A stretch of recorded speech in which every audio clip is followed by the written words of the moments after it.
তখন আল্লাহ পাক পাঠাবেন ওই যে সত্যিকারের মাসিহ ঈসা আলাইহিস সালামকে। তিনি নামবেন সিরিয়ায়। কোন দেশে? সিরিয়ার দামেশকে তিনি নামবেন। দুজন ফেরেশতার কাঁধে ভর দিয়ে, তখন তার চুলগুলো দিয়ে টপ টপ করে মুক্তার মতো পানি ঝরতে থাকবে, এমনটা হাদিসে বলা হয়েছে। সুবহানাল্লাহ, সুবহানাল্লাহ। এত এত স্পেসিফিকলি হাদিসে বলা হয়েছে, এটা হবে, এইটা হবে, ওইটা হবে, একদম স্পেসিফিকলি। তারপরে ঈসা আলাইহিস সালাম তিনি যখন ওই মুসলিমদেরকে পেয়ে যাবেন, তিনি তাকে ইমামতি করতে বলা হবে। ঈসা আলাইহিস সালাম বলবেন, না, আমি ইমামতি করতে পারবো না, ইমামতি এই উম্মতের জন্যই করা হয়েছে। বলেন সুবহানাল্লাহ।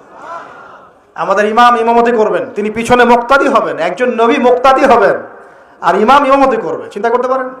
এরপর নামাজ শেষ হওয়ার পরে বলবেন তিনি, দরজা খুলে দাও, দরজা খুলে দাও। এটার ব্যাখ্যা আমার কাছে মনে হয় হয়তোবা তখন অবরোধ থাকবে, অবরোধটাকে তিনি ভেঙে দিতে বলবেন, হয়তোবা, আল্লাহ ভালো জানেন।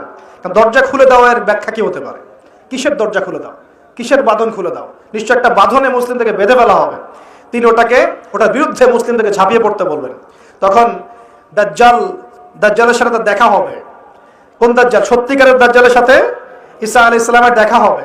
এবং ঈসা আলাইহিস সালামকে দেখা মাত্রই দাজ্জাল গলতে শুরু করবে। কি করবে? গলতে শুরু। লবণ যেমন গলে যায় না তাপ দিলে, এমন করে গলতে শুরু করবে। এবং ঈসা আলাইহিস সালামের নিঃশ্বাসে আল্লাহ পাক একটা অন্যরকম ক্ষমতা দিবেন। ঈসা আলাইহিস সালামের নিঃশ্বাস যতদূর পর্যন্ত যাবে, দাজ্জাল পালাতে থাকবে। তার নিঃশ্বাস গিয়ে দাজ্জালের গায়ে লাগা পড়ে, দাজ্জাল ওইখানেই মারা যাবে।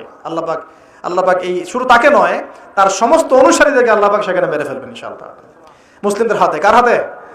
মুসলিমদের হাতে। এটা জায়গাটা মেনশন করা আছে, বাবেলুদ নামক জায়গা। কোন জায়গা? বাবেলুদ। যান গুগল সার্চ করে দেখেন বাবেলুদ কোন জায়গায় আছে। আমি বলে দিব না, দেখেন কোন জায়গায় আছে, কারা ওটা নিয়ন্ত্রণ করছে দেখেন।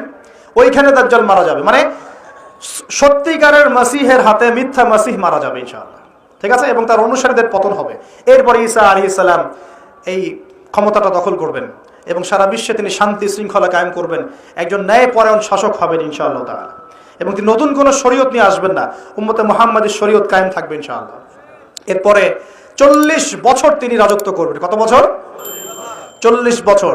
এবং তার বিবাহ শাদীও হবে এবং তার ইন্তেকালও হবে। তাকে দাফন করা হবে নবী মুহাম্মদ সাল্লাল্লাহু আলাইহি ওয়াসাল্লামের ঠিক পাশেই। আল্লাহু আকবার।